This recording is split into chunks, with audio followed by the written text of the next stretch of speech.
Quand on cherche une montre connectée, on a trois possibilités.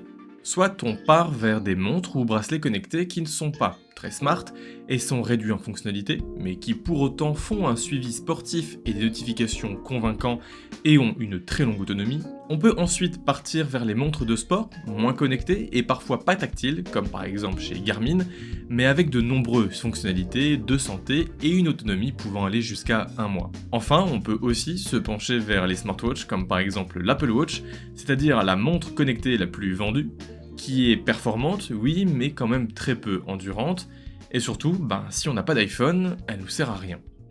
Alors il y a aussi d'autres montres, chez Samsung par exemple, qui sont sous Tizen OS, ou encore des montres sous Wear OS, donc Android. Bref, c'est pas facile de s'y retrouver. Mais Samsung revient sur le devant de la scène et essaye de synthétiser tout ça. Mesdames et messieurs, voici le test des Galaxy Watch 4, les montres qui renouvellent Android Wear.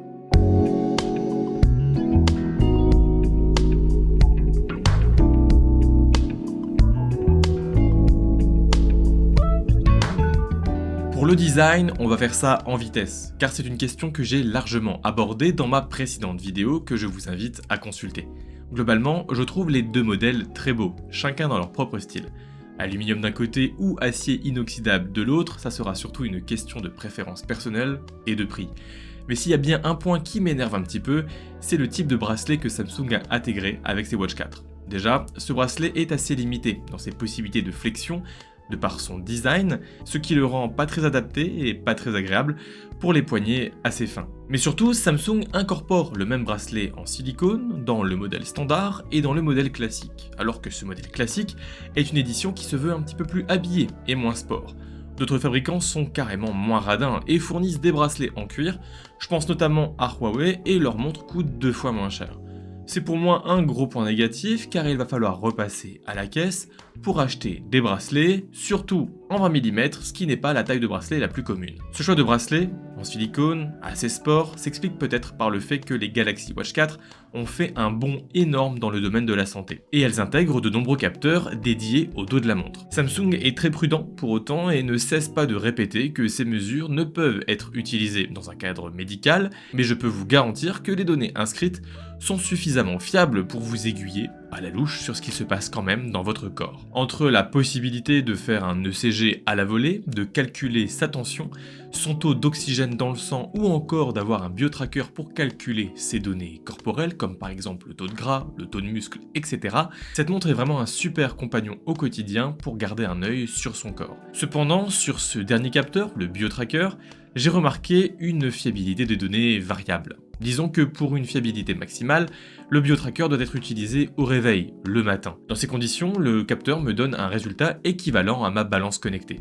Par contre, faire un test après manger, ou même en pleine journée, fait dériver les chiffres en m'ajoutant jusqu'à 10 points de pourcentage en masse grasse par exemple. Et je ne pense pas pouvoir prendre 2 kg de gras entre mon réveil et après mon thé du matin. Il y a même une option pour calculer avec précision votre sommeil. J'ai trouvé ici la Galaxy Watch 4 ultra performante dans ce domaine, et elle peut même traquer mes ronflements. Fin du glamour assuré. Pas mal de modes de sport sympas et un mode muscu intéressant, mais pas encore assez développé. Ce dernier détecte les répétitions grâce à l'accéléromètre, mais ça n'est pas dispo sur plein de mouvements, ça c'est un peu dommage. Concernant la fiabilité du GPS, pour des sessions de course à pied en zone boisée, même si le GPS n'est pas le plus précis que j'ai pu avoir, c'est quand même largement acceptable. Surtout, le fixe est très rapide, moins de 10 secondes suffisent. Pour autant, c'est pas une montre 100% de sport non plus. Par exemple, on n'a pas de mode de sport poussé et on a même un guide de course à pied, mais qui peut aller maximum jusqu'à 10 km. Alors moi qui me chauffe actuellement pour faire un semi-marathon, ça sera sans ce guide vocal. Avec toutes ces fonctionnalités, on va cependant s'inquiéter de l'autonomie de la montre. Le GPS est ultra gourmand. Par exemple, 1 heure de GPS seule dépense 12% de batterie. 1 heure de lecture de musique en offline sur la montre, par exemple sur YouTube Music, ça vient dépenser 15% de batterie. Et si on décide de faire 1 heure de course à pied, donc d'utiliser son GPS et en même temps la lecture de musique en offline, là on vient dépenser 22% sur cette heure. C'est quand même énorme et ça nous garantit environ 4h à 4h30 de GPS en continu, Et ce qui est dommage, c'est qu'on n'a pas de mode d'autres GPS pour pouvoir régler avec une fréquence de rafraîchissement du GPS, ce qui est disponible par exemple sur les montres Garmin et qui permet largement d'améliorer l'autonomie. J'ai également pu remarquer une différence d'autonomie entre les deux modèles, donc la version 44 mm standard et la 46 mm classique, une différence d'autonomie qui est certainement liée à une différence de calibrage, mais dans les deux cas, en gros c'est un jour d'autonomie sûr et certain, on pourra même obtenir 2 jours d'autonomie si on est raisonnable, là par exemple ma 44 mm m'affiche même 2 jours et 7 heures d'estimation en sortie de charge. Et même si on n'est que sur une estimation, globalement c'est des chiffres que j'ai déjà pu obtenir. En débranchant mon chargeur un vendredi soir à 18 h et en partant de chez moi pour le week-end, je suis arrivé à environ 50% de batterie à 18 h le samedi, soit 24 heures plus tard, et j'ai pu recharger ma montre de retour à la maison le dimanche à 18 h. Et dans ce week-end, j'ai même fait 20 minutes de course à pied avec le suivi GPS. On remarque aussi que la gestion de la batterie en veille n'est pas excellente. On perd environ 2% par heure la nuit, un score qui mériterait d'être amélioré. On retrouvera également dans les paramètres 2 modes d'économie d'énergie, un simple qui prolonge de quelques heures l'autonomie, donc c'est pas très intéressant, et un mode ultra qui affiche uniquement l'heure, et là ce mode procure une autonomie d'environ 22 jours, ce qui au final n'est pas beaucoup. 22 jours juste pour afficher l'heure, ouais. Pour la recharge, ici Samsung fournit un chargeur magnétique qui est le même chargeur que les anciennes générations de Galaxy Watch. Pour autant, la montre, comme je vous l'ai déjà dit, n'est pas compatible avec le standard de recharge sans fil QI. Alors sur certains chargeurs oui, mais bien spécifiques. Par exemple chez moi, aucun chargeur n'est compatible avec la Galaxy Watch. La dernière grosse nouveauté, et c'est certainement la plus grosse nouveauté de ces Galaxy Watch 4, c'est l'arrivée de cette gamme dans l'écosystème de Google et donc de Wear OS. Pour autant, Samsung ne va pas perdre les habitués de la marque puisque tout ressemble à du Samsung. Options, icônes, menus, animations, c'est une montre Samsung dans l'écosystème Samsung, mais avec des applications Google. D'ailleurs, en parlant de Google, on y retrouve plusieurs applications, comme par exemple Google Maps qui marche particulièrement bien et permet aussi de faire un suivi de Maps sur son téléphone. On retrouve aussi Google Pay qui là aussi marche plutôt bien, YouTube Music qui est encore balbutiant mais au moins l'application est là, et on a aussi un accès direct au Play Store, et ça c'est chouette.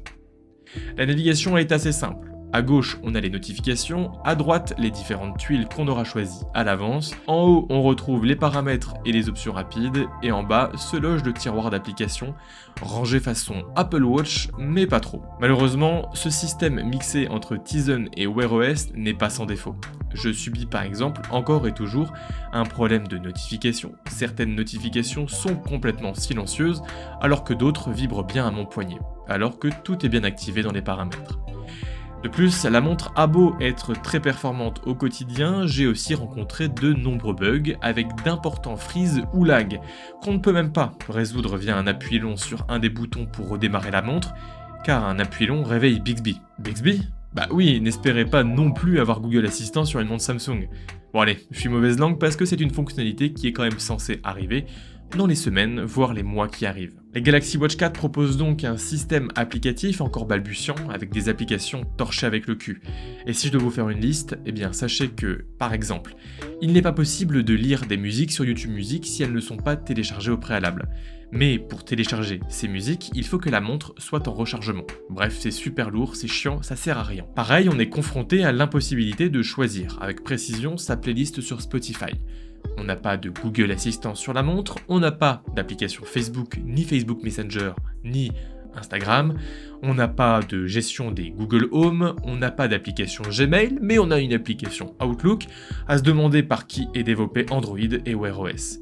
Et tout ça pour un prix qui va jusqu'à 449 € pour le plus haut modèle, ça fait carrément mal. Surtout pour une montre avec ses manques au niveau logiciel et qui n'est pas si autonome que ça. En conclusion, ces Galaxy Watch 4 sont les nouvelles références de la montre connectée sous Android.